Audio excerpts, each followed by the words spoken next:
થયા નિને ભાવ થતાએ તુનો સહજ રૂપ દર્શન આત્મ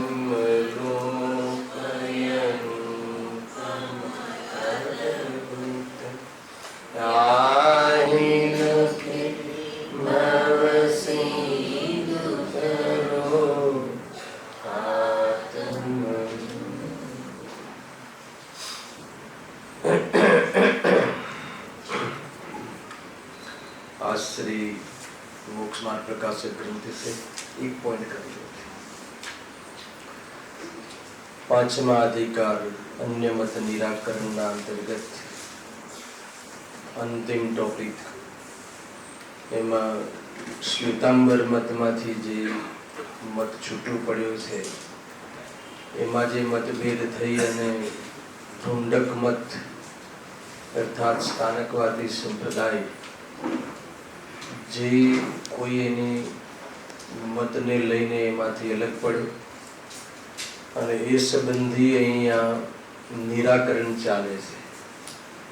अंतिम टॉपिक ए छे कि ए मूर्ति पूजा अने मूर्तिनो निषेध करे छे अने ए जे मूर्ति पूजानो निषेध छे ए आगम विरुद्ध छे, लोक विरुद्ध छे, धर्म विरुद्ध छे। पंडित जी एने ये बात धर्मनी विरुद्ध से एनी यहाँ सिद्धि करे से। पेज नंबर कहीं से 161 पर से मूर्ति पूजा निषेधનું નિરાકરણ ગઈ વખતે પ્રારંભ કર્યો હતો। મૂર્તિ પૂજાનો નિષેધ કરે છે। હવે મૂર્તિ પૂજાના નિષેધની પાછળ હેતુ હિંસાનો આપે છે। પૂરું જે 3-4 પેજમાં જે પણ ચર્ચા આધાર છે એમ જ કહે છે કે મૂર્તિ બનાવી એની સ્થાપના કરવી, મંદિરોને ચલાવવા है ना, ये બધું જે છે એમાં હિંસા ખૂબ થાય છે। એટલે અહિંસાનો આધાર લે છે, અહિંસાનું બહાનું કરે છે અને એમાં મૂર્તિ પૂજાનો નિષેધ કરે છે। આગળ એ વાત બહુ કહી કે એમના જીવનમાં હિંસા તો ઘણી જોવા મળે છે, જેવી એમનું આચરણ છે એમાં તો હિંસા ઘણી જોવા મળે છે। અને આગળ પણ પંડિતજી અનેક પ્રકારે એની સિદ્ધિ કરવા વાળા છે કે તું જે કમ્પેરિઝન કર ગ્રસ્ત જીવનમાં તો ઘણી હિંસાઓ કરે છે અને મંદિર આદિમાં જે તું હિંસાનું બહાનું કાઢી અને પ્રતિમાનું અને એનું પૂજન નિષેધ કરે છે, એ બધી ચર્ચા આગળ આવવા વાળી છે। એના પહેલા પંડિતજીએ સિદ્ધ કરી કે આ કોઈએ ઉપજાવી કાઢેલી વાત છે। એમાં આધાર આપે છે કે તમારા શાસ્ત્રોમાં પણ મૂર્તિ પૂજાનો સ્વીકાર છે, નિષેધ નથી। ગુરુદેવ શ્રી એ પણ કહ્યું પ્રવચનમાં કે શાસ્ત્રોમાં ઠેક ઠેકાણે વાત આવે છે મૂર્તિનો અને મૂર્તિ પૂજાનો સ્વીકાર, તો પછી કઈ વિકૃતિ આવી હશે કે કયું આવ્યું હશે એના પ્રમાણે એને નિષેધ કરે છે। જે કહાન કંબત કથા છે ને, સીડી જોઈ હશે બધાએ, એમાં આ વાત આવે છે ગુરુદેવ શ્રીના મુખેથી કે એમને પ્રશ્ન કર્યો એમના ત્યાં ગુરુઓને, એમના જે ગુરુ રહ્યા હશે એમને, કે આપણે ત્યાં જે મૂર્તિ છે એ મૂર્તિને યક્ષની મૂર્તિ કેમ કહેવાય? આ છે ત્યાં કદ એમને કહ્યું કોટ કર્યું છે, તો ત્યાં એમને એવું બતાવવામાં આવ્યું કે છે તો ભગવાનની મૂર્તિ, વિતરાગી મૂર્તિ છે, પણ આપણે મૂર્તિને માનતા નથી ને, એટલે આપણે આ મૂર્તિને યક્ષની મૂર્તિ કરી દીધી છે। એમાં સીડીમાં સાંભળી હશે। તો ગુરુદેવશ્રીને ત્યાંથી બહુ વિરક્તિ આવી ગઈ કે કેવું છલ છે, પોતાની વાત મનાવડાવવા, કન્સિડર કરવા, કાંઈ પણ આધારને ખોટું બેસાડી દેવું એ ઠીક નથી। એમને ત્યાં રજૂઆત બી કરી છે અંદરની મનોવેદના કે અરે રે આવું જૂઠાણું, આવું છલ, અને જે શાસ્ત્રમાં કહ્યું છે, અરે એ સંપ્રદાયમાં પણ શાસ્ત્રમાં કહ્યું છે। અને પહેલા લગભગ 1 પેજ સુધી તો એ સિદ્ધિ કરે છે કે શાસ્ત્રમાં કહ્યું છે, તો એમાં સૌથી પહેલા લાસ્ટ વખતે આપણે લીધું હતું ભગવતી સૂત્રનો આધાર આપ્યો કે ભગવતી સૂત્રમાં રુદ્ધિધારી મુનિનું નિરૂપણ છે કે ત્યાં મેરુગીરી આદિમાં જઈ તત્થ ચેચાયમ વંદઈ ત્યાં ચૈત્યોને વંદું છું. રુદ્ધિધારી મુનિરાજ ભગવતી સૂત્રમાં રુદ્ધિધારી મુનિરાજની આ વાત કહી છે કે અમે ત્યાં જઈને ચૈત્યની વંદના કરીએ છીએ. ચૈત્ય એટલે પ્રતિમા. તો હવે એમાં સિદ્ધ થઈ ગયું, પ્રૂફ મળ્યું કે ચૈત્યની વંદના તો છે. તો એ લોકોએ વિરોધ કર્યો કે ચૈત્યનો અર્થ મૂર્તિ કેમ લો છો? ચૈતન્યનો અર્થ તો જ્ઞાન થાય. તો પંડિતજી એનો પણ તોડ આપે છે કે જ્ઞાનની વંદના કરવા માટે અન્ય ક્ષેત્રે જવાની કે મેરુ પર્વત જવાની શું જરૂર? જ્ઞાનની વંદના કરવી હોય, જ્ઞાનનું સેવન કરવું હોય તો એના માટે ગાયક પાસે જવાની જરૂર છે. તો કોઈ ક્ષેત્રમાં જવાની જરૂર જ નથી. તો પછી એ ક્ષેત્રમાં જઈ અને ચૈતન્ય વંદના કરવાની શું જરૂર છે? આત્માનો અનુભવ કરવા માટે શિખરજી જવાની શું જરૂર છે? આત્માનો અનુભવ કરવા આત્મા પાસે જવાની જરૂર છે કે સોનગઢ? એવું અહીંયા કહે છે. ખ્યાલ આવ્યો? તો કહે છે કે એ તું ચૈત્યની વંદનામાં ચૈત્ય એટલે પ્રતિમા થાય, એનો ઉલટો અર્થ નહીં કરો. એટલી ચર્ચા ત્યાં થઈ હતી. બીજા પેરેગ્રાફમાં ફેર બીજું ઓર પ્રમાણ આપે છે. વળી દેવાદિક નંદીશ્વર દીપાદિમાં જઈ પૂજન આદિ ક્રિયા કરે છે તેનું વ્યાખ્યાન તેમનામાં જ્યાં ત્યાં છે ને, જ્યાં ત્યાં એટલે ઘણી જગ્યાએ છે. સંપ્રદાય સ્થાનક સંપ્રદાયના શાસ્ત્રોમાં એમ લખ્યું છે કે નંદીશ્વર દીપાદિમાં જઈ અને દેવો શું કરે છે? પૂજન આદિ કરે છે. તો મૂર્તિની સિદ્ધિ થઈ, એમના પૂજનની સિદ્ધિ થઈ. તો પછી તમે નિષેધ શું કામ કરો છો? ખ્યાલ આવે? નવું શું કામ લાવો છો? તમારા સંપ્રદાયથી જો. તથા લોકમાં પણ જ્યાં ત્યાં અકૃત્રિમ પ્રતિમાનું નિરૂપણ છે, ઘણી જગ્યાએ અકૃત્રિમ ચૈતાલયનું નિરૂપણ છે. હવે એ રચના અનાદિની છે, બરાબર? અકૃત્રિમ એટલે અનાદિની છે, કોઈ એ રચના કરી નથી, અનાદિ અનંત છે. હવે જો બહુ સરસ હેતુ આપે છે, તે કઈ ભોગ કુતૂહલાદિ માટે તો નથી. હે ને? એ જે રચના કરી છે એ કોઈ ભગવાનની જે પ્રતિમા વિતરાગી મુદ્રાની જે રચના કરી છે અકૃત્રિમ ચેતાલયમાં, અકૃત્રિમ જિનબિંબ, તો એ કોઈ ભોગ માટે કે કોઈ કુતૂહલ કે બસ એમ જ કંઈક નવું કરીએ એમ કરીને કોઈ પ્રતિમાઓ કંઈ તો કરવાની વાત જ નથી. એ તો અનાદિથી છે. તો એની રચનાઓ અનાદિથી છે. હજુ ઓર ઉદાહરણ આપે છે. તથા ઇન્દ્રાદિકોના સ્થાનોમાં નિષ્પ્રયોજન રચના સંભવે નહીં. બીજે ક્યાં હોય છે અકૃત્રિમ ચેતાલય ને જિનબિંબ? દેવોના વિમાનમાં, ઇન્દ્રોના વિમાનમાં નિયમથી હોય છે. તો પછી ત્યાં પ્રતિમાનું રહેવું અથવા ત્યાં હોવું એ કોઈ નિષ્પ્રયોજન તો હોય નહીં. શું પ્રયોજન હોઈ શકે? પ્રશ્ન એ થાય છે. જો તો નિષ્પ્રયોજનથી રચના સંભવે નહીં. હવે ઇન્દ્રો જે છે તેને જોઈને શું કરે છે? શું કરે? તેને જોઈને શું કરે?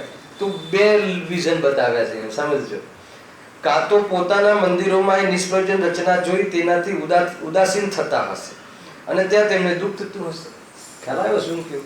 હવે ત્યાં કોઈ પ્રયોજન વગર તો કોઈ રચના હોય જ નહીં. વગર પ્રયોજને તો શું પ્રયોજન હોઈ શકે? પહેલા એનો અહીંયા પ્રશ્ન કરે. તો પછી ત્યાં કઈ ઇન્દ્રોને દુઃખી થવા માટે કે આ ક્યાં વચ્ચે આવી ગયું, આટલો સ્પેસ ખાલી હોત તો ઓર એક રૂમ થઈ જાત. મોટા ભવન તો હોય છે, પણ એવું થાય ને આપણને થતું આ આટલો ફ્લેટ લઈએ અને પછી દાદા કે પપ્પા વળી પાછી એક રૂમ સ્પેન્ડ કરી દે છે. એવું થતું હોય ઘણા છોકરાઓ થતું. તો હવે એ છોકરાને પ્રયોજનની ખબર નથી, એનું મહિમા ખબર નથી, એનું મહત્વ ખબર નથી, પણ એવું થતું હોય. એવું ઇન્દ્રોને થતું હશે. ઇન્દ્ર ધર્મ ઇન્દ્ર સમ્યક દ્રષ્ટિ જીવ હલાવે કે નહીં? દેવશાસ્ત્ર ગુરુની ભક્તિ સ્પેશિયલ નંદીશ્વર દીપમાં જાય દેવો. હવે એને થતું હશે કે આ વળી ક્યાં કુદરતી રચના કરી છે, વચ્ચે આટલી જગ્યા રોકી દીધી આટલા મોટા મોટા ભવનોમાં મંદિરની, તો એમ કરી કરીને દુઃખી થતા હશે. તો કહે છે કે એવું તો સંભવે નહીં. પણ એ તો સંભવતું નથી. વળી પાછું કૃત્રિમ નથી, એને એ તો અકૃત્રિમ છે, એટલે એ તો સંભવતું નથી. તો પછી બીજો વિકલ્પ શું હોઈ શકે? શું કામ રચના કરી હશે કુદરતી? તો કે અગર કાં તો સાચી રચના જોઈ વિષય પોષતા હશે, હે ને? તો બીજો એક એ તર્ક એ મૂકે પંડિતજી કે બતાવો તો વિષય પોષણ માટે ચક્ષુ ઇન્દ્રિયનો વિષય પોષણ થાય ને, કે ભાઈ સરસ રચના છે, સુંદર રચના છે, તો એના માટે કંઈક હશે. આપણા ઘરે બી આમ ટોપ અલગ અલગ પ્રકારના કોઈ શું તમે લાવો ને એ ટાઈપના મોડલ કે જે બી મૂકતા હોઈએ, જે બી શું કહેવાય મને તો ખ્યાલ નથી, હે સો પીસ. તો કે આ 100 પીસ આમ જોઈને 100 પીસ ભગવાનની મૂર્તિ 100 પીસ માટે છે કે જોઈને ખુશ થતા હશે કે ઘર કેવું સુંદર લાગે કોર્નરમાં ક્યાં, તો એમ હશે. ભાઈ આ વસ્તુ વિચારવા જેવી છે કે અગર પ્રતિમા જે છે દર્શન દેવ દર્શનના પ્રસંગમાં અગર મૂર્તિ અગર જો દેખાય છે તો પાપ થાય છે. ખ્યાલ ને શું કહું છે?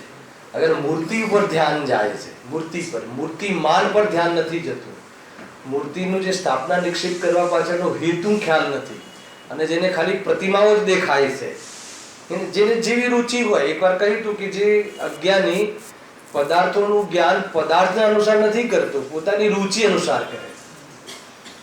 જેવો પદાર્થ છે એવો અગર જ્ઞાન કરે તો સમ્યક દર્શન થઈ જાય, સમ્યક જ્ઞાન થઈ જાય. પણ પોતાની રુચિ અનુસાર, વેપારી હોય તો શું જોવે એમાં, કેટલાની બની હશે.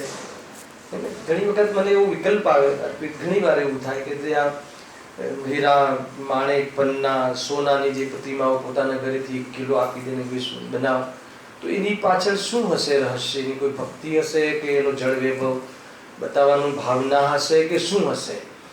કારણ કે એનું તો કોઈ મહત્વ છે નહીં. ઘણી વાર એવું થતું હોય ને કે શું એની પાછળ એનું શું મનોવિજ્ઞાન, શું લોજિક હશે એ વ્યક્તિનું કે ભાઈ ચલો 1 કિલો સોનું આપવું છે, એમાંથી એક પ્રતિમા બનાવી દઈએ આપણે. તો એને બની શકે કે એને એમ થાય કે આ ભોગવોમાં અને બધી કેટલા ખર્ચા કરીએ છીએ, આપણે ભગવાનની પ્રતિમા ઊંચા દ્રવ્યથી બનાવવી જોઈએ, એવી કદાચ કોઈને અંદરમાં ભક્તિ હોઈ શકે, નિષેધ નથી.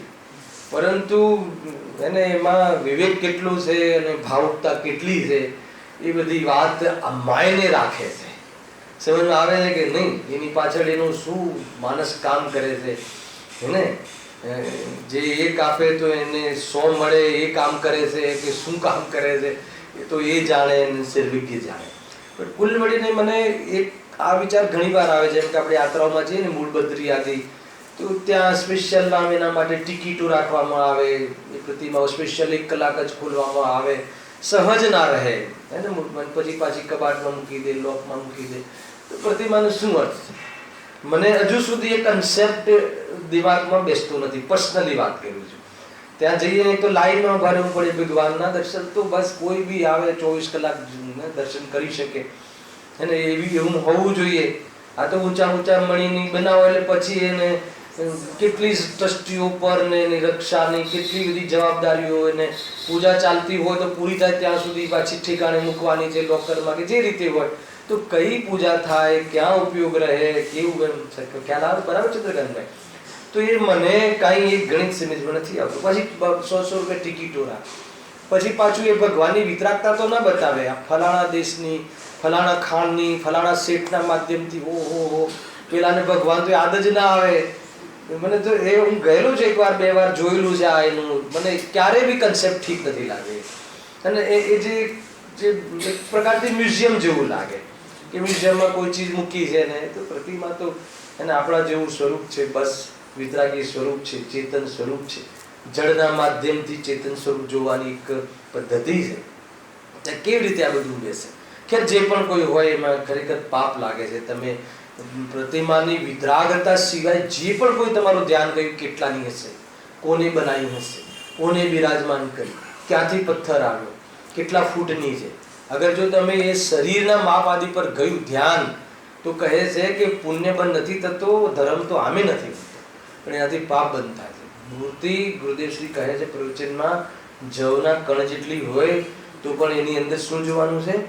વિતરાગતા જોવાની છે.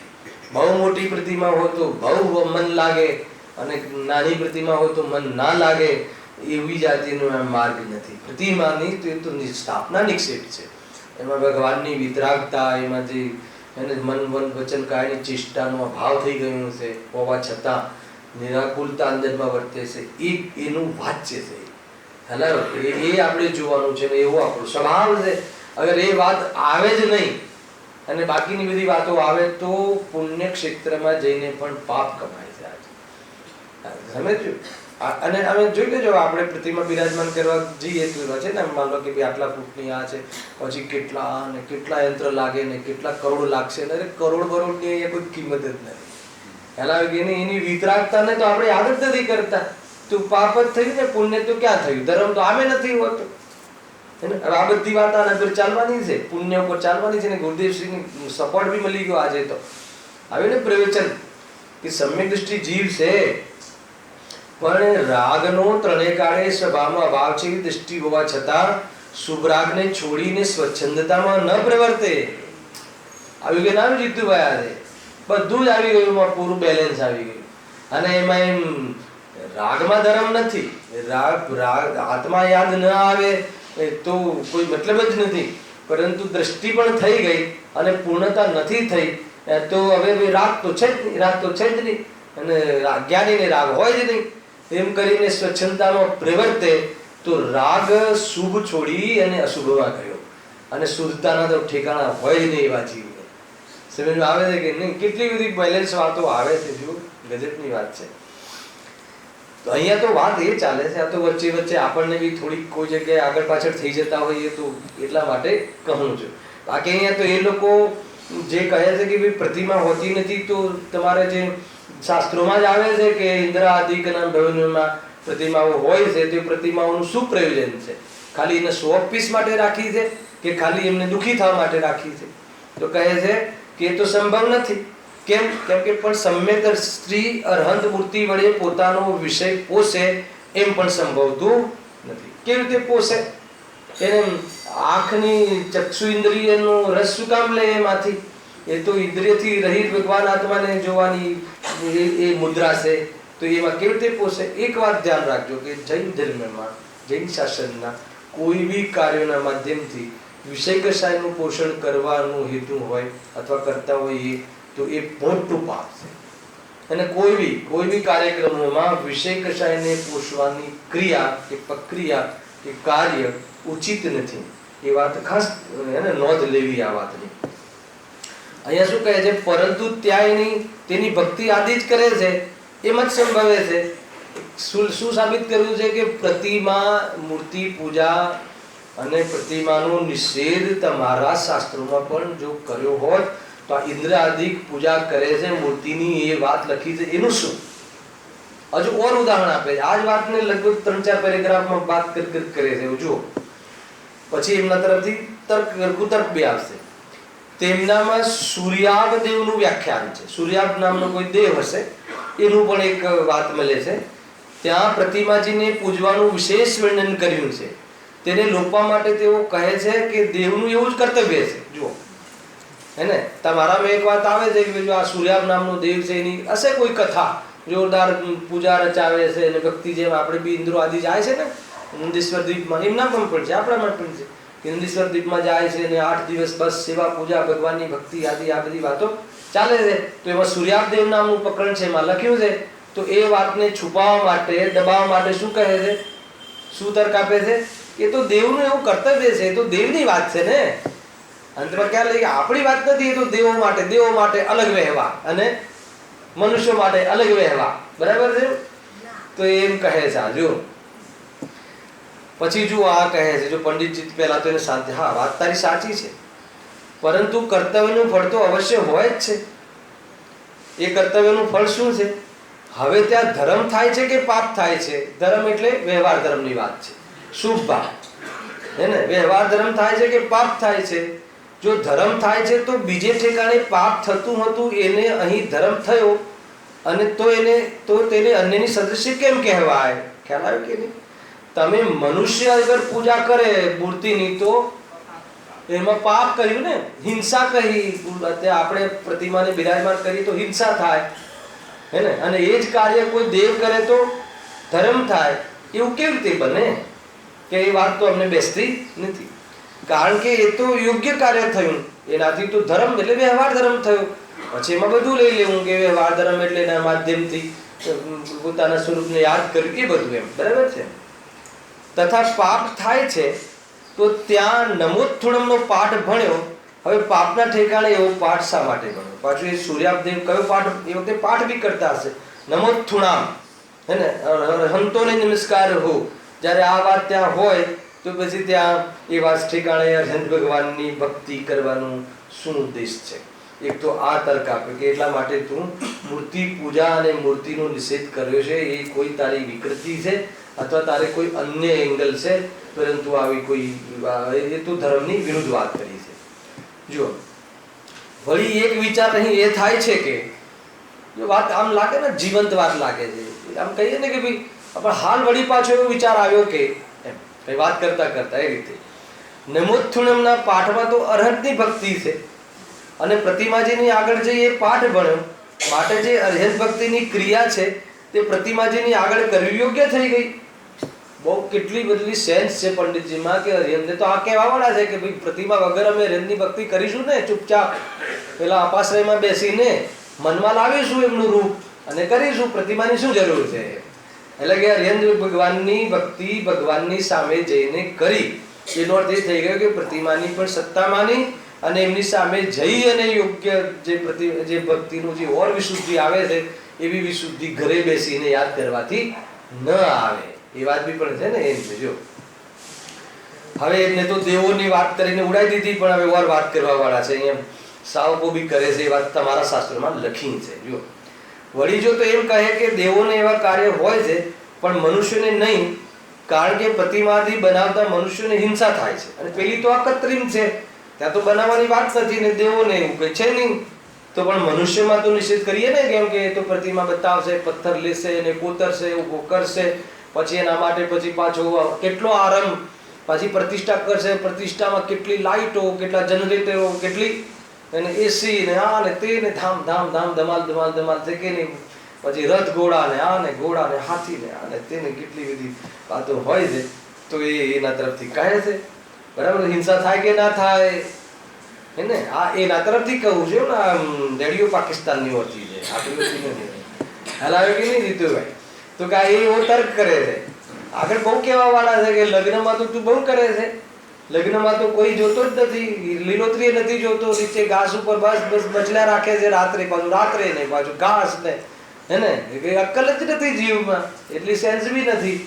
એકેન્દ્રજીના ઢગલા પર ઉભો રહી અને 2000 બીસ ખાય ને કે અમે બહુ મોટું કામ કરીએ છીએ, અમે તો મુમુક્ષુ છીએ, સારું મુમુક્ષુ છે, નામધારી મુમુક્ષુ પણ નથી. આ કયું શાસ્ત્રોમાં કડિત કડિત ભાષામાં ગુરુદેવસિંહ તો કહે છે મારી તાકાત નથી, આપણે એવા પુણ્ય પણ નથી. ગુરુદેવસિંહ પ્રવચન હજુ પાછો કહે કે અમે મુમુક્ષુ છીએ.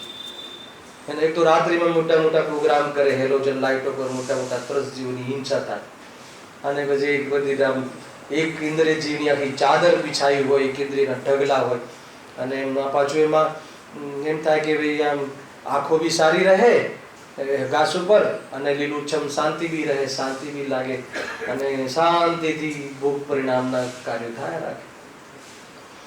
કોઈ વિવેક નથી ભાઈ. એ બધા કાર્યો તો જેટલા ઓછા આરામથી સંપન્ન થતા હોય ને એટલા કરી લેવા, કોઈ એમાં કાંઈ નહીં. અને કોઈને તમને એવું લાગતું હોય કે આ જીવ કંજૂસ છે, કોઈને લાગશે તો એ નિમિત્તે 2-5 કરોડ આપી દેવાના ને. એટલે દુનિયાને એમ ના થાય કે પૈસા માટે નથી કરતું, એવું નથી.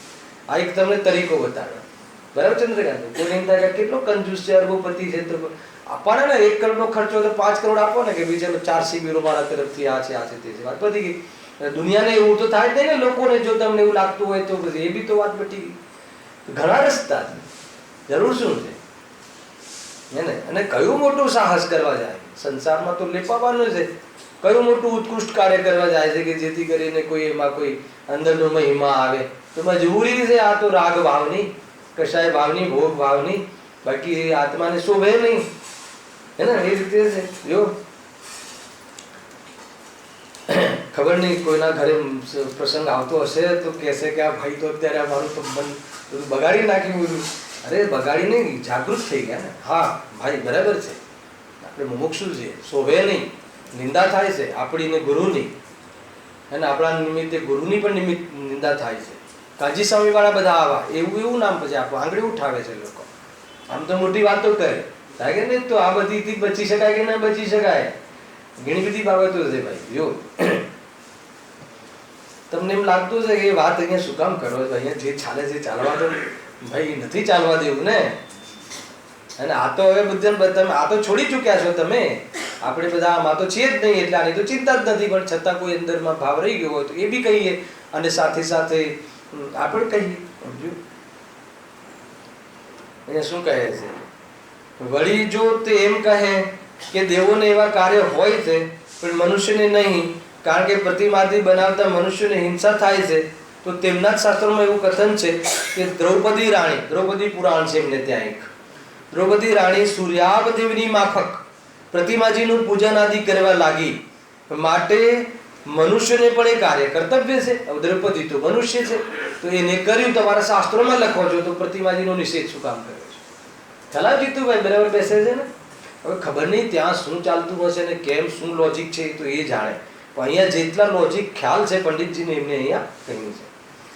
અહીં એક વિચાર થાય છે, સાંભળજો, કે જો ચૈતાલ્યની પ્રતિમા બનાવવાની પ્રવૃત્તિ નહોતી તો દ્રૌપદીને પ્રતિમાનું પૂજન કેવી રીતે કર્યું? માનો કે તમે કહો છો સ્થાનકવાસીમાં પ્રતિમા હોતી નથી તો દ્રૌપદીએ પછી કેવી રીતે, અને તમારા શાસ્ત્રોમાં લખ્યું છે, તો તમે એમ કહી દો કે એ તો દિગંબરમાં ગયું ને, પણ તમારા શાસ્ત્રોમાં ઉલ્લેખ કર્યો છે કે દ્રૌપદી આદિ પણ આમાં સાધના કરી, ભગવાનની સામે ભક્તિ કરી, તો પછી એનો શું અર્થ થયો? તથા એ પ્રવૃત્તિ જો હતી, સાંભળજો, તો બનાવવા વાળા ધર્માત્મા હતા કે પાપી? હવે આ તો કઈ નંદીશ્વર દીપમાં તો આપણે જઈ શકતા નથી ને, દ્રૌપદી નંદીશ્વર દીપમાં તો જઈ ના શકે ને, આપણે મનુષ્ય તો ત્યાં જઈ જ ના શકે, તો આ કયા મંદિરમાં કરી હશે કે જેની પ્રતિષ્ઠા થઈ હશે, જેને મૂર્તિ બનાવી હશે, ત્યાં સ્થાપના કરી હશે, તો પછી બનાવવા વાળાએ બનાવી તો એ લોકોએ હિંસા કરી કે ના કરી? તો પછી પાપી હતા કે ધર્માત્મા? એ કહો. કોઈ બોલી શકે કે મંદિર બનાવે છે પાપી છે? કહેલાવે કે મેં મંદિર બનાવ્યું એમ માને તો પાપી છે, મંદિર બનાવવાના ભાવ ધર્મ માને તો પાપી છે, પણ મંદિર બનાવવાનો ભાવ પાપ નથી. આવ્યું કે નહીં? આખી આ સ્ટાઇલ છે. જો તેઓ ધર્માત્મા હતા તો ગૃહસ્થોને પણ એવું કાર્ય કરવું યોગ્ય છે. તો ગૃહસ્થ જીવનમાં મંદિર આદિ બનાવવું કાર્ય ઉત્કૃષ્ટ કાર્ય છે. આગળ લખવા વાળા છે ત્યાગીને ન શોભે, પણ ગ્રસ્ત જીવનમાં એટલા પાપ થતા હોય છે કે એને તો મંદિર આદિ બનાવીને જીવોની શાંતિ અને બહાર પાપથી બચવું અને કેટલાય જીવોની હિંસાથી બચવામાં નિમિત્ત બનતું હોય છે. અને આત્મકલ્યાણમાં એકમાત્ર હિતકારી દેવશાસ્ત્ર ગુરુ, તો એની સ્થાપનાનો કેવી રીતે નિષેધ થઈ શકે? ખ્યાલ શું કહે? તથા પાપી હતા તો ત્યાં ભોગાદીનું પ્રયોજન તો હતું નહીં. મંદિર બનાવવાનું કામ પાપી તો ભોગાદીના પ્રવૃત્તિ કરવા માટે બનાવ્યું હોય તો પાપી કહેવાય, પણ એવું તો છે નહીં. એનો અર્થ એ બી થઈ ગયો ને કે જે સંસ્થાઓ છે, જે ધાર્મિક સંસ્થાઓ છે, એ સંસ્થાઓમાં ભોગાદીના કાર્યોમાં ભાડેથી ન આપવું જોઈએ. આનાથી એ પણ નીકળે છે, હે ને ભાઈ? ખ્યાલ આવે કે નહીં? ના ના, અમારા સમાજ માટે અમે છૂટ રાખી છે કે ત્યાં લગ્ન કરવા દઈએ ને, તો કે નહીં, લગ્ન માટે અલગ વાડી બનાવો. તમે ત્યાં તમે માન લો કે તમે જે બી સંસ્થા બનાવી, સોનગઢમાં કે અમદાવાદમાં ચેતનધામ બનાવ્યું કે આ કે નહીં, આપણે આપણી સોસાયટીઓ વાળા માટે છૂટ, હે ને? તો કે નહીં, એ ના પાડે. ભોગાદી માટે નથી. આ ભોગાદીથી છૂટવા માટેનો કોઈ કાર્યક્રમ હોય તો અહીંયા કરો. બાકી ભોગાદીના કાર્યક્રમો માટે આ સંસ્થાઓનો એક ખૂણો, એક સ્ક્વેર ફીટ પણ યુઝ કરવા ન આપવું જોઈએ. એ ટ્રસ્ટીઓની સૌથી મોટી જવાબદારી છે.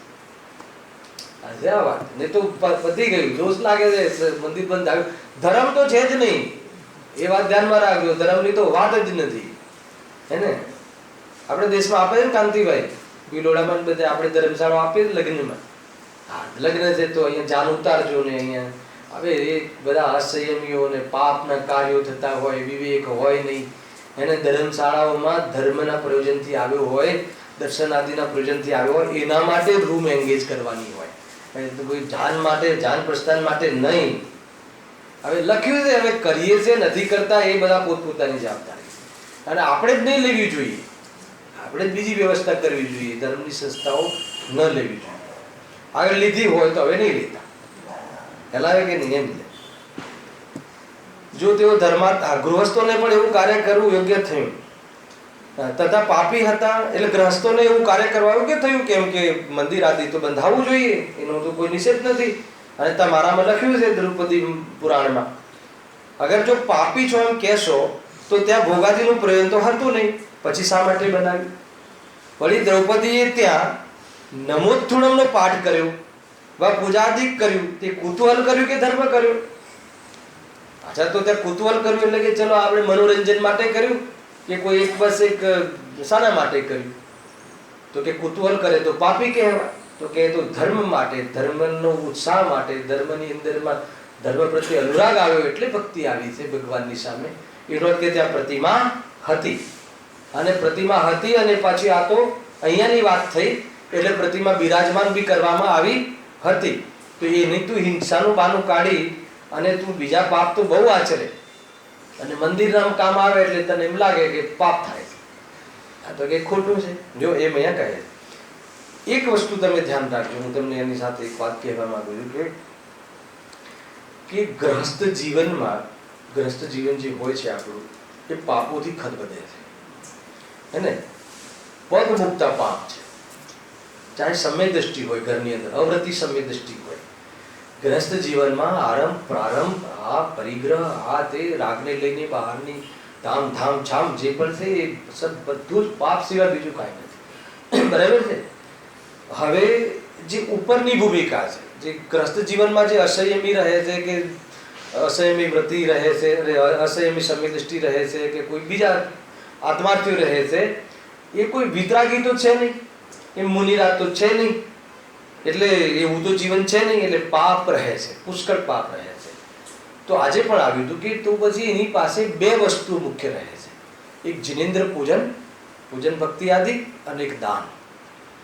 આ બે વસ્તુઓ અસંયમી સમ્યક દ્રષ્ટિ સુધીના લેવલના જીવો માટે આ બે વસ્તુ રહે છે કે જે વિશેષ તીવ્ર કષાયોમાંથી હટી અને મૂળ કષાયની મનતામાં આવી અને એવું વાતાવરણ ઊભું કરવું કે જેથી ઓર વિતરાગી બની શકાય. આવું કાર્ય ગ્રહસ્થ જીવનને શોભે છે. એટલા માટે આપણી પાસે બે જ તો વસ્તુ રહી. વ્રતાદિ આપણને છે નહીં, એટલી ઊંચી ભૂમિકા વાળો હોય અને સામાયિક નિરંતર થતું હોય અને 3-3 વાર સામાયિકના કાર્ય થતા હોય તો એના માટે તો તું પૂજનમાં બી નહીં આવ ને. આમ લખ્યું છે, શાસ્ત્રમાં લખ્યું છે કે તારા માટે કોઈ ટેન્શન નથી, કે તું તાર જે પૂજનમાં આવીને જે કાર્ય કરવાનું હતું એ તને બહુ થતું હોય તો તને કોઈ બોલશે નહીં, તારા માટે તો છૂટ છે, ક્યાં મંદિરમાં ન આવ ચાલશે. પરંતુ કહે છે કે તું તારી એવી ક્ષમતા નથી, ભોગોમાં રાજે છે, આગળ બહુ લખ્યું છે બધું. એટલા માટે આપણા જેવા જીવો માટે જિનેન્દ્ર પૂજન, ભક્તિ, આ તે એ બધા કાર્યો ન કરીએ તો ક્યાં હોઈએ? અત્યારે આપણે ના કરીએ તો આત્મામાં હોઈએ. આપણે અત્યારે સ્વાધ્યાયમાં ના હોઈએ તો ચંદ્રકાંત ભાઈ ક્યાં હોઈએ? આત્મામાં હોઈએ, કે ટીવી સામે હોઈએ, કે પેપર સામે હોઈએ? સમજમાં આવે છે વાત આખી? એ તો જે લોકો શુભમાં ના હોય અને શુભમાંથી સીધા શુદ્ધમાં જવા વાળા જીવો હોય એને તો શુભમાં આવવા માટેનો તો ત્યાગ કરી દેવો જોઈએ, એવી વાત છે. એ આખી બહુ ઊંચી ભૂમિકાઓની વાત છે. પણ ગ્રસ્ત જીવન માટે તું નિષેધ નહીં કર. ગ્રસ્ત ક્યાં જશે પછી? હે ને. આ દુનિયાના એવા એક બી ખૂણામાં નથી કે જ્યાં પાપ ના હોય. આ એક જિનાયતનો જે છે એ જ મતલબ એક એવા ક્ષેત્રો છે કે જ્યાં પુણ્ય રાશિ કમાય છે જીવ અને પુણ્ય પરિણામોની અંદર આત્માના પ્રાપ્ત કરવાનો, પુરુષાર્થ કરવાનું વાતાવરણ મળે છે. બાકી તો કોઈ જગ્યા જ નથી. એમ લાગે છે થિયેટરમાં જઈને ભેદ જ્ઞાન કરીશું, અને આપણે તો ભેદ જ્ઞાન કરીશું કે આ તો નાટક છે, અને હજી તારી એવી ક્ષમતા નથી, એને તું લપસી પડવા વાળો આ જીવ છે, એટલે તું નિમિત્તિક કાર્યો છે એનો તું નિષેધ નહીં કર. પણ જેનાથી નિમિત્તથી થાય છે એમ નહીં માનતો. અને બીજું હે ને, જેને કહેવાય ને કે બકરું કાઢતા ઊંટ ના ઘૂસવું જોઈએ. ના ખ્યાલ આવ્યો? ના ખ્યાલ આવ્યો? સંકેતને સમજાવો પ્રફુલભાઈ. ખ્યાલ આવે? આપણે ઘરમાં બકરું ઘૂસી ગયું હોય, હવે એને બહાર કાઢવા માટે પછી આમ બધા એવા દરવાજા નહીં ખોલી નાખવા કે બીજું ઊંટ ઘૂસી જાય. ના ખ્યાલ આવ્યો? એટલે એ રીતે છે, એ બધી બાબતો છે. દેશમાં રહેલા એટલા બધી કહેવતો તે સાંભળી હોય, અહીંયા તો છોકરો ખ્યાલ જ ના હોય. તો પૂજન આદિ કર્યું તે કુતૂહલ કર્યું કે ધર્મ કર્યો? જો કુતૂહલ કર્યું તો પછી તે મહાપાપિણી થઈ. કારણ ધર્મથી કુતૂહલ શું? જો કુતૂહલ એટલે મનોરંજન આદિ, એને સરપ્રાઈઝ આપવા માટે કર્યું હોય કે કોઈ બસ જિજ્ઞાસા જોઈએ એમ મનોરંજન માટે, એને જો આ આત્મરંજનનો માર્ગ છે, મનોરંજનનો માર્ગ નથી. અને હમણાં 2-4 દિવસ પહેલા મારા કોઈ ખાસ પ્રવચન થતું હતું કે આપણે ઘણી વખત કોઈ જે નોકઝોક મૂકી દઈએ છીએ ને સાંસ્કૃતિક કાર્યક્રમોમાં, અને પછી આપણે એમ વિચારીએ કે નોકઝોક મૂકીએ ને તું સભા જળવાઈ રહે, તો કે આ ચિંતન તારું ઠીક નથી. है ને, જે ધર્મ માર્ગ અને ધર્મના કાર્યો અથવા ધર્મ માટે કરવામાં આવતા પ્રસંગો એ કોઈ બહારમાં કોઈ હાસ્યરસ આદિના પોષણની મુખ્યતાથી કરવામાં આવે તો કે બહુ મોટો દોષ લાગે. એટલે પછી શું કરે, આ બધી પ્લેઓ બનાવે ને, અને મને એ પ્લે બનાવે ને એ પછી મને એ વિભાગ તો બતાવતા નથી તમે લોકો. હેલાવે ને, મને તો તમે જે બી સુધારવાનું કોઈ તત્વની ભૂલ ના રહી જતી હોય એટલું કહો ને, પછી જે નોકઝોક કરી હોય ને એ તો તમે કહો નહીં. એ તો તમે પછી ત્યાં સ્ટેજ પર જોઈએ ત્યારે ખબર પડે કે આ તો પ્લેમાં હતું જ નહીં, આવી કે નહીં. અને બધી ત્યાં એ શું થોડીક પકડમાં રહે ને પબ્લિક. અરે ભાઈ, જે બહારમાં જે પાપ થાય છે એ મંદિરમાં આવા આયતનોમાં ધોવાય છે, પછી અહીંયા કરેલા પાપ તું વજ્રલેખ તરફ જેવા હશે, ક્યાં જઈને ધોઈશ, ક્યાં પૂરા કરીશ? કે સમજમાં આવે છે કે નહીં? પાપ પુણ્યની વાત છે, એનાથી ઉઠીને તો ધર્મની વાત તો હજી તો ઘણી દૂર છે. હજુ તો તું પાપ પુણ્યમાં બી તારા ઠેકાણા નથી એમ અહીંયા કહે છે. સમજમાં આવે છે કે નહીં? પુણ્યના ઠેકાણા નથી એ ગુરુદેવસિંહ કહેતા હતા. હવે તો કે પાપના ઠેકાણા નથી તારા. અને એ કહ્યું નૈતિક પાપ બી ક્યાં રહ્યા? પાપ બી અનૈતિક છે. નૈતિક પાપ તો સમ્યક દ્રષ્ટિને હોય છે, અમર્યાદિત પાપ હોય છે સમ્યક દ્રષ્ટિને, પણ નૈતિક પાપ હોય છે. અનૈતિક પાપ ક્યારે ના? પાપોની મર્યાદા સાવકજી પંચમ ગુણસ્થાનમાં આવે છે, અને પાપોનો અભાવ એને મુનિરાજને થાય છે, અને પુણ્ય પરિણામનો અભાવ અર્યન દશામાં થાય છે, શ્રેણીઓમાં માણી નહીં. પુણ્ય પરિણામને પછી પુણ્યના ઉદયનો એ અભાવ સિદ્ધ અવસ્થામાં થાય. આ છે કે નહીં બધું ક્રમ? સાંભળજો, સમજજો બરાબર. જો તથા ધર્મ કર્યો તો બીજાઓને પણ પ્રતિમાજીની સ્તુતિ પૂજા કરવી યુક્ત છે, માટે સ્તુતિ પૂજાનો નિષેધ નહીં કરો. હવે ઓર આગળ જુઓ. અહીં તેઓ એવી મિથ્યાયુક્તિ બનાવે છે, સાંભળજો બહુ જોરદાર, કે જેમ ઇન્દ્રની સ્થાપનાની ઇન્દ્રની કાર્યસિદ્ધિ નથી. ઇન્દ્રની સ્થાપનાથી ઇન્દ્રની કાર્ય, કોઈને ઇન્દ્ર બનાવી દઈએ તો એની સ્થાપના કરીએ કોઈ વ્યક્તિમાં કે કોઈમાં ઇન્દ્રની સ્થાપના કરીએ તો એનાથી કોઈ ઇન્દ્રની કાર્યસિદ્ધિ થાય? ઇન્દ્ર જેવું થઈ જાય? તો પછી તેમ અર્યંતાદિક પ્રતિમા વડે કાર્યસિદ્ધિ થતી નથી. તો અર્યંતાદિક વડે તો પ્રતિમાથી કાર્યસિદ્ધિ થતી નથી. ભગવાન સાક્ષાત હોય તો બરાબર છે, પણ પ્રતિમાથી તો કાર્યસિદ્ધિ થતી નથી. ગુરુદેવશ્રી આમાં એક ઉદાહરણ આપ્યું છે કે એમ એ લોકો મૂર્તિનો નિષેધ કરવા માટે એવા ઉદાહરણ આપે છે કે પથ્થરની ગાય દૂધ આપે? ના આપે ને. એવું ઉદાહરણ લખ્યું ગુરુદેવશ્રી. જે પથ્થરનો સિંહ છે એ ડરાવે, એટલે પથ્થરની ગાય દૂધ ના આપે ને. જો પથ્થરની ગાય દૂધ ના આપે તો ભગવાનની પ્રતિમાથી આપણું કાર્ય સિદ્ધ થાય? હલાવે કે એ એમ કરીને. તો ગુરુદેવશ્રી કહે છે કે અમારે ત્યાં તો સાંભળજો કે અરિહંત ભગવાનથી પણ આપણા કાર્યની સિદ્ધિ નથી થતી. ત્યાંના જે પ્રત્યક્ષમાં અરિહંત ભગવાન પણ અમારું કાર્ય સિદ્ધ કરી દે એવી વ્યવસ્થા નથી. તો પ્રતિમા સિદ્ધ કરી દે એવી વાત ક્યાંથી આવી? પણ કોઈ કાર્યની સિદ્ધિ માટે નથી, પરંતુ એમના લક્ષથી એમને જોઈ અને જે સ્થાપના કરવામાં આવે છે. અને જો તમને બતાવું આવી મનોવૃત્તિ વાળાને તો કઈ જવાબો છે. આ પ્રશ્નો મારી પાસે આવતા હોય છે, હું એ ખોલવા નથી માંગતો. ઘણા લોકો પૂછે કે તમે પ્રતિમાનું સમર્થન શું કામ કરો છો, હે ને? આમ ચીડાઈ જાય આપણી પાસે. તો મને બતાવો કે પ્રતિમાનું સમર્થન તમે નથી કરતા. તમારા ઘરમાં જે ફોટા લગાવો છો એ શું છે? દાદાના પિતાના ફોટા લગાવો છો, એમાં વાચ્યવાચક સંબંધ છે ને, કે જોઈને દાદાની એ ડિસિપ્લિન યાદ આવે, કે એમને જોઈને આપણે એમને કહેલો કોઈ ઉપદેશ યાદ આવે કે ના આવે? અને તમે આ બધા ફોટા રાખો છો એ બધું શું છે? અરે તમે થિયેટરમાં બેસો છો એ બધું શું છે? ત્યાં થોડી કોઈ સાચી વસ્તુ હોય છે, બધી એકબીજા પર સ્થાપના જ કરેલી હોય છે ને. તો એક પ્રકારે એ સ્થાપના નિક્ષેપનું પણ કોઈ સ્થાન છે કે નહીં? તો કે પ્રતિમા જોઈને જે ભગવાન અત્યારે અહીંયા આપણને વિરસે, તો એ ભગવાન અર્થાત તો જ્યારે એક આત્મા પરમાત્મા બને છે તો એનું આવું આ પ્રતિકૃતિ હોય છે, એના પ્રતીક માટે પણ કોઈ ચીજ હોવી જોઈએ કે ના હોવી? અને એમાં સ્થાપના નિક્ષેપથી આપણને એના દર્શન કરવા જોઈએ કે ના કરવા જોઈએ? અને એને લઈને પછી એ ભગવાનની અરિહંત ભગવાનના લક્ષથી જેવી ભક્તિ ઉપડે એવી એનાથી ભક્તિ ઉપડે કે ના ઉપડે? હલાવે કે નહીં? અરે દુનિયામાં પણ આ સ્થાપના નિક્ષેપ ચાલે છે કે નહીં? ગાંધીજી, સુભાષ બોઝના પુતળા શું કામ લગાવવામાં આવે છે? કે એના પર એ પ્રતિકૃતિ છે, પ્રતીક છે કે આમને આપણને આઝાદી અપાવી. એટલે રાગનું બી પ્રતીક હોય છે અને દ્વેષનું બી હોય છે, હે ને. મોદીના પૂતળા કેટલા બાળ્યા, તો પૂતળા બાળવાથી શું થશે? મોદી સામે છે ને, ના ખ્યાલ આવે મારી વાત?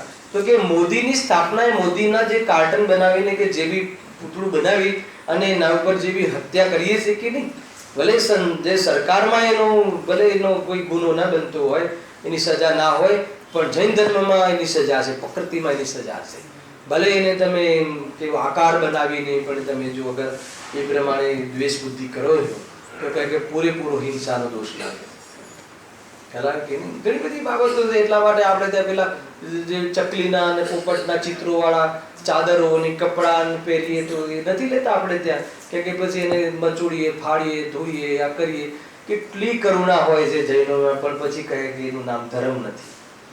એવા જીવોમાં અંદરમાં જ્યારે ખોટાને પણ એક ચિત્રમાં પણ એને એમ લાગે છે કે આ કોઈ ચામાચીડિયું કે ચકલીને કેવી રીતે મસળી શકાય, હે ને, એમાં દોષ લાગે. કેમ કે ફલ તો પરિણામોનું લાગે છે ને, પ્રવૃત્તિનું નથી લાગતું. તો પરિણામ તો આવી ગયું ને, તો કહે છે કે એટલા માટે એવી જાતિની જીવન આપણે ત્યાં નથી હોતું. અરે ચરણાનો યુગ સુધરી જાય. અને હું થોડી ઘણી આવી વાતો કરું તો મલાડમાં કે મે મહિનામાં બંધ રાખવો છે, એના કરતાં ચરણાનો યુગ ચલાવો, ચરણાનો યુગ ચલાવો, અને કંઈ અલગથી એક વિષય ચલાવો. આવી જશે થોડું થોડું ધીરે ધીરે. જો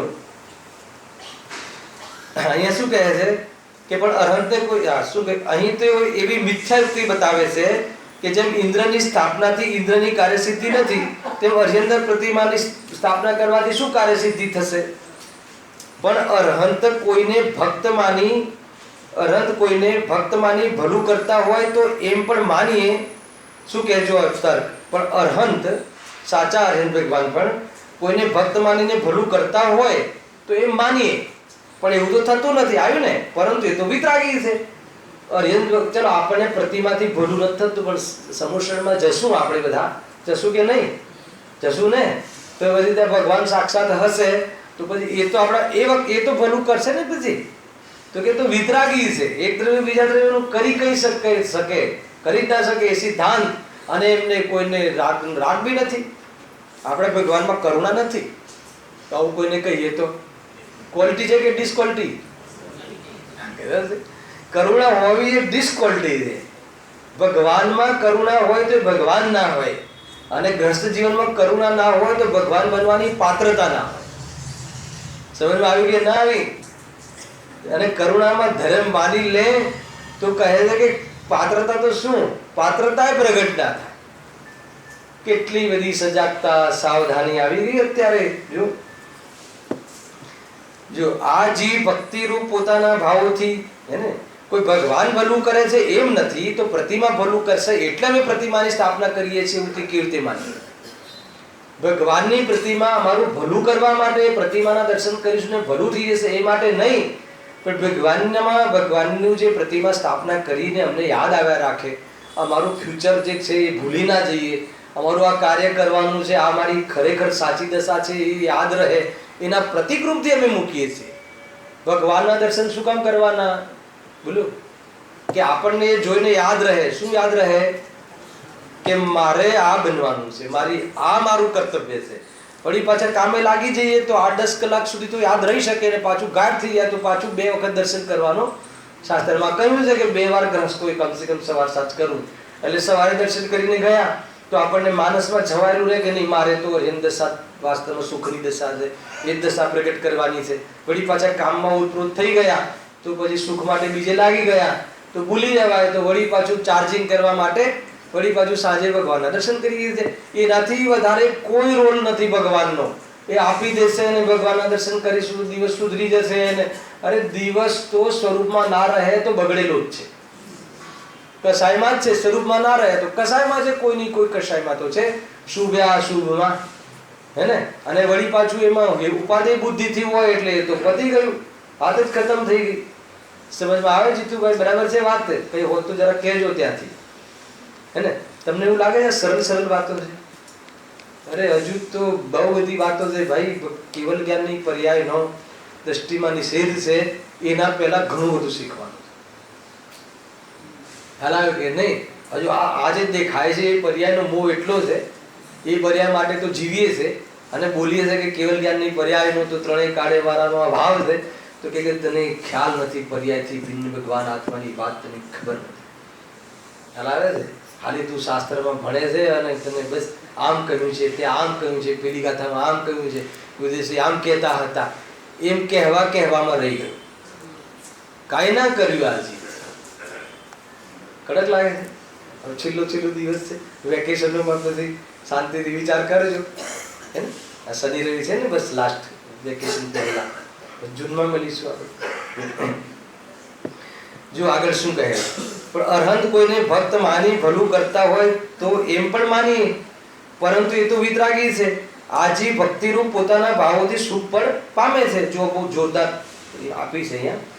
જેમ સ્ત્રીના આકાર રૂપ કાષ્ઠ પાષાણની મૂર્તિ દેખી ત્યાં વિકાર રૂપ થઈ અનુરાગ કરે, બરાબર છે. સ્ત્રીનો ફોટો કે સ્ત્રીનું નૃત્ય કે જે બહારમાં જે ફિલ્મી જે જોઈએ છે, જે બી ડાન્સ કે જે બી હોય, તો એનાથી શું થાય છે, ફિલ્મી પ્રત્યક્ષમાં સ્ત્રી નથી હોતી, ત્યાં ફોટા હોય છે અને કોઈ પ્રકારની ફિલ્મ હોય છે. તો પણ આપણને એ શામાં નિમિત્ત બને છે? વિકારમાં નિમિત્ત બને છે કે નહીં? વિકારમાં નિમિત્ત કારણ બને છે. તો પછી ભગવાનનું જે પ્રતિમા છે એ ભક્તિ દ્વારા આપણા આત્મકલ્યાણમાં અને આત્મતત્વના વિચારમાં નિમિત્ત કેમ ના બને? એટલા માટે સ્થાપના નિક્ષેપની પદ્ધતિ છે. બાકી તો હે ને કશું રહેશે જ નહીં. આપણી પાસે સાક્ષાત ભગવાન તો છે નહીં.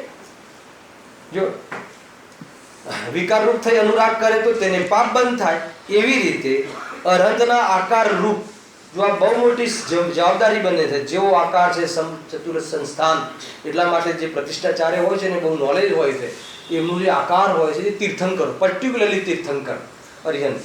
બાકી અરિહંત કેવલી બને એમના આકારો પ્રકારોની કોઈ વિશેષતા નથી, પણ જે તીર્થંકર બનીને અરિહંત કેવલી બને છે તીર્થંકર પ્રકૃતિ સાથે, એના શરીરના માપ, એનો અહીંયાથી અહીંયાનું માપ, અહીંયાથી અહીંયાનું માપ, સમચતુરત સંસ્થાન, એમનો આકાર એટલો વ્યવસ્થિત હોય છે કર્મ નિમિત્તમાં કે એમાં તમને કોઈ રીતે એવું ના લાગે કે આ બરાબર કડંગું છે. ખ્યાલ આવ્યો ને? એ રીતે એમનું શરીરનો આકાર હોય છે. તો પ્રતિમાઓનો એ રીતે આકાર બનાવવામાં આવતો હોય છે, કેમ કે જે ઉત્કૃષ્ટ પદને પ્રાપ્ત એવા પરિણામને પ્રાપ્ત એવા જે શરીરમાં હોય છે, શરીરનો આકાર પણ એ રીતનો હોય છે. એમ સમજીને શરીરનો આકાર યાદ કરીને પણ ઉત્કૃષ્ટતા યાદ કરવી છે આત્માની, હે ને? શરીરની ઉત્કૃષ્ટતા ઉપર ધ્યાન અપાવવું નથી. આકારરૂપ ધાતુ કાષ્ઠ પાષાણની મૂર્તિ દેખી ધર્મ બુદ્ધિથી ત્યાં અનુરાગ કરે. જો પાછું એ તો નાખી દીધું ધર્મ બુદ્ધિથી.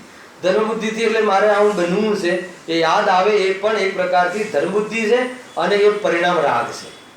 એ પરિણામ તો રાગ છે, એ રીતે અહીંયા કહ્યું છે. તો શુભની પ્રાપ્તિ કેમ ન થાય? એટલે વ્યવહાર ધર્મ થયું. શુભની પ્રાપ્તિ કેમ ન થાય? એમાં પાપ કયું થયું એમ બતાવવું છે. તું પ્રતિમાની સ્થાપના અને પૂજનમાં પાપ કરે છે, તો પાપ કઈ બાજુથી થાય છે? કોઈ બાજુથી પાપ થતું નથી. અને પછી થોડી હિંસા થાય છે, એનું શું સ્વરૂપ છે આગળ આપણે કાલે જોશું. ત્યારે તે કહે છે કે પ્રતિમા વિના જો ફરતી આવ્યો ને એની અંદરમાં માન્યતા, તે કહે છે કે અગર જો તમારે અરિહંતની એવી વાત હોય તો અમે મનની કલ્પનામાં જ અરિહંતનો આકાર કરીશું ને, કે અરિહંત પ્રતિમા વિના જ અમે અરિહંતના અનુરાગ વડે શુભ ઉપજાવીશું. સાંભળો એના માટે જોરદાર. તેને કહીએ છીએ કે આકાર દેખવાથી જેવો ભાવ થાય તેવો પરોક્ષ સ્મરણમાં કરતા ન થાય. મને બતાવો કે જેટલી વિશુદ્ધિ આપણે ઘરે સ્વાધ્યાયમાં હોય છે એનાથી વિશેષ વિશુદ્ધિ અહીંયા હોય છે કે નહીં? આ મને પ્રશ્ન એકવાર પૂછવામાં આવ્યો હતો અહીંયાથી, કે ખબર નહીં પાર્લા કોઈ બેને પૂછ્યો હતો કે જ્યારે આત્માનું કલ્યાણ આત્માના આશ્રયથી થાય છે તો મંદિરોમાં જવાની શું જરૂર છે? આટલા બધા ખર્ચા અને મંદિરો બાંધવાની શું જરૂર છે? મને પ્રશ્ન પૂછ્યો હતો. ત્યારે મેં જવાબમાં એ કહ્યું હતું કે ઘરે આપણે સ્વાધ્યાયની પરંપરા છે, કરવો જ જોઈએ, પણ જેટલી વિશુદ્ધિ ઘરે રહે છે એ જેટલી મતલબ વિશુદ્ધિ ઘરે નથી રહેતી એના કરતાં ઘણી વિશુદ્ધિ અહીંયા રહે છે. કેમ કે ત્યાં આપણને રાગ છે ઘર પ્રત્યે, ઘરના કુટુંબીજનો પ્રત્યે, અને આપણે ત્યાં એટલે કાંઈ બી અવાજ થાય તો સ્વાધ્યાય કરતાં ચોપડી ઊંધી મૂકીને ફટાક દઈને બહાર જઈએ કે ના જઈએ, બેલ વાગે તો ઊભા ના થઈએ, પણ કોણ ખોલશે એટલો વિકલ્પ આવે કે ના આવે. અહીંયા તો આપણે બુદ્ધિપૂર્વક આવ્યા છે કે મારે હવે આનો વિચાર કરવો નથી નિશ્ચય, અને અહીંયા આવ્યા છીએ અને સામે એ જ માહોલ, એ જ વાતાવરણ, એ જ વાત, તો અહીંયા વિશેષ વિશુદ્ધિ રહેવાના ચાન્સ છે. એટલા માટે સામે પ્રતિમા હોય. ઘણી વખત છે ને આપણે વિધાન કરાવતા હોય છે ઘરમાં, તો પ્રતિમા લાવવાની ત્યાં પેલી એ પ્રમાણે સિચ્યુએશન ના હોય, ઉપર કોઈ રહેતું હોય તો પ્રતિમા લવાય નહીં કરે, હે ને. જ્યાં બી કોઈ પ્રતિમા લવાય ત્યાં લાવવી હોય ત્યાં ઉપર ખાલી હોવું જોઈએ, ઉપર કોઈ ચીજ હોવી ના જોઈએ, ટેરેસ બી યુઝેબલ ના હોવું જોઈએ. એટલા માટે શિખર કરતા હોઈએ છીએ. જ્યાં ભગવાન બિરાજમાન હોય ને ત્યાં આપણા પગ ના પડવા જોઈએ. આ તો નીચે ફ્લેટ હોય, ઉપર ફ્લેટમાં બધા જ પાપો થતા હોય, તો આપણે ભગવાન નથી લાવતા હોતા, પ્રતિમા ખાલી ચોપડી બિરાજમાન કરીએ કે આ શાસ્ત્ર બિરાજમાન કરીએ છીએ. તો એટલા પ્રકારના પરિણામ આપણા વિશુદ્ધ થતા, જેવા ભગવાન સામે હોય અને પ્રતિમા સાક્ષાત બિરાજમાન હોય, અને જે આપણા પરિણામમાં વિશુદ્ધ નિમિત્ત નૈમિતિક સંબંધ છે, તો અંતર રહે છે, ડિસિપ્લિન બી રહે છે, ભગવાન બિરાજમાન છે. બીજા વિચાર આવે તો બી આપણે એ પ્રકાર બુદ્ધિપૂર્વક એને છોડીએ છીએ. તો એ બધા કાર્યો સંભવ પ્રતિમાની સામે છે. ઘરમાં બેઠા બેઠા એ સંભવ નથી.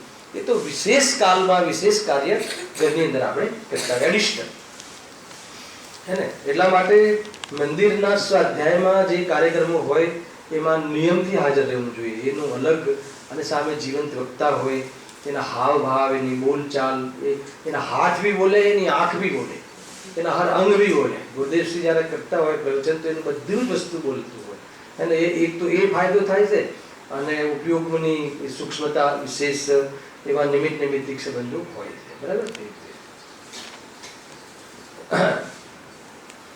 પરોક્ષ સ્મરણ કરતા ન થાય. લોકમાં પણ સ્ત્રીનો અનુરાગી એટલા માટે સ્ત્રીનું ચિત્ર બનાવે છે, હે ને. સામે ફોટા શું કામ રાખે છે? અરે કેટલી સ્થાપના નિક્ષેપ હોય છે કે આપણી દીકરી, ભાઈ માનો કે 18-22 વર્ષે જેવી વિદાય કરવાના હોઈએ, તો એની કોઈ ખાસ ચીજ હોય, ઇવન સાલ હોય, કોઈ ખાસ નાન બાળપણમાં રમતી હોય, તો એ આપણે પ્રતીક રાખીએ છીએ આપણે, કે એમાં મને એના દર્શન થાય. રાખીએ ને આપણે. એમ રાગ તો રાગ જ છે કે નહીં, આ દીકરી આ વસ્તુ રાખતી હતી, આ તો તારા ગયા પછી તને ત્યાંથી આવા મળે કે ના મળે, અને વિદેશમાં જઈશ તો કેટલા વર્ષે આગળ તારી આ ચીજ જોઈને મને તારી યાદ રહે. ને એક ખાલી કોઈ બી એક મિત્ર બીજા મિત્રને કોઈ બી ગિફ્ટ પેન સુધી આપે છે, તો એ પ્રતીક એની યાદમાં હોય છે કે નથી હોતું? તો એ કન્સેપ્ટ છે આ પ્રતિમાનો. અહીંયા આપણે ત્યાં પ્રતિમાનો એ કન્સેપ્ટ છે કે જોઈને આપણને આપણું એટલું પુણ્ય નથી કે આપણે સાક્ષાત ભગવાન અહીંયા છે નહીં, તો આપણે એ એટલું બી તો પુણ્ય છે કે સામે પ્રતિમા જોઈએ અને પુરુષાર્થ કરવાનું, તો એમાં તો પુણ્યને આધીન છે નહીં. પ્રતિમા જોઈને જે સામે ભગવાન હોય એવું કાર્ય કરી શકીએ, એવું પ્રતિમા જોઈને બી કરી શકીએ છીએ. કેમ કે ભગવાનને જોઈને કામ નથી થતું, ભગવાનને જોઈને ભગવાન આત્મા જોવાથી કામ થાય છે. ખાલી ભગવાન તો એક જરિયા છે, એક માધ્યમ છે. ખ્યાલ કે નહીં? ભગવાન જોવાથી કોઈ દિવસ મોક્ષ નથી થતો. ભગવાનને જોવાથી, જોઈને ભગવાન આત્મા જોવાથી મોક્ષ થાય છે. કઈ ગાથા? એસી ગાથા, હે ને. જે જાણતો અર્યંતને, હે ને, ગુણ દ્રવ્ય પર એકપણે, પછી તે જીવ જાણે આત્મને તસુ મોહ પામે લય. ત્યારે મોહ જાય છે, ત્યારે મિથ્યાત્વ સંસાર મટે છે. ભગવાનને જોઈને સંસાર મળતું નથી, ભગવાન આત્મા જોઈને જ મટે છે. પણ ભગવાનને જોવાથી ભગવાન આત્મા તરફ ધ્યાન જવાના ચાન્સ છે. એ બી એ જોવે તો, ના જોવે તો ના થાય. એ ભગવાન નથી કહેતા કે તું તારામાં જા, એ બોલે છે આવીને, એ તો બસ, એ તો વાણી બોલે છે, એ તો ઈચ્છા એ નથી. હેલા એ રીતે જો ઘણી બધી બાબતો છે. તેથી પ્રતિમાના અવલંબન વડે વિશેષ ભક્તિ થવાથી વિશેષ શુભની પ્રાપ્તિ થાય છે. એ શુભ શું કામ લખ્યું છે? કે એને પાપની ઓરથી વાત ઉઠાવી છે. એટલે પંડિતજી કહે છે કે પાપ નથી થતું, પુણ્ય થાય છે. અને એમને એ બી ખબર છે કે ધર્મ તો થતો જ નથી, પણ ધર્મ થવાનો ચાન્સ છે, હે ને. મને બતાવો કે પાપમાંથી સીધો શુદ્ધમાં જાય કે પુણ્યમાંથી શુદ્ધમાં જાય? શુદ્ધમાં જવાનો ક્રમ અશુદ્ધમાંથી જ જાય ને શુદ્ધમાં. અશુદ્ધમાંથી એક અશુભ અને એક શુભ. તો અશુભમાંથી શુદ્ધમાં જવાય કે શુભમાંથી શુદ્ધમાં જવાય? એટલા માટે વચ્ચે શુભ આવે વગર રહેતું નથી. અને આજે બી કહ્યું ને, જ્યારે જ્યારે ના રહેવાય તો જ્ઞાની ક્યાં આવે? શુભમાં આવે. ના, શુભમાં તો ધર્મ નથી. ધર્મ નથી તો નથી જ ને. પણ એ નથી એમ ક્યાં કહ્યું? એ પરિણામ નથી એવું ક્યાં કહ્યું? હે ને. સ્વરૂપમાં ના રહેવાય તો શુભમાં આવવાનું જ વાત છે. અશુભમાં જઈશ તો પાછું ઓર દૂર જઈશ, અને એમાં જામી જશે તો, હે ને, તો મિથ્યાત્વ થઈ જશે. જલ્દી આમ બહારના પાપોમાં સુખ જલ્દી લાગે. જો અમે શિબિરમાં લઈ જવા માટે દીકરાઓને કે મિત્રોને બહુ સમજાવવા પડે છે. પરંતુ જે પાર્ટીઓ થતી હોય ને એમાં ખાલી તમે પછી સારું કરી દો, બરાબર ને? અર્પિત અનુભવ છે ને. શિબિર માટે લઈ જવા હોય તો એની અનુકૂળતા જોવાની, પછી એની વ્યવસ્થા જોવાની. અરે ગજબ છે આ જીવની દરિદ્રતા જીતુભાઈ.